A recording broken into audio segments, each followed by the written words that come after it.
शाळेत शिकाव, आशाला जारीला मुकाव,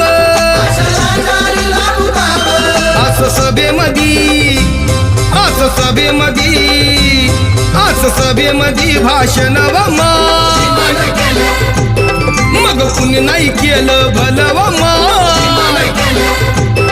अग दिल्लीचं दालन खुलव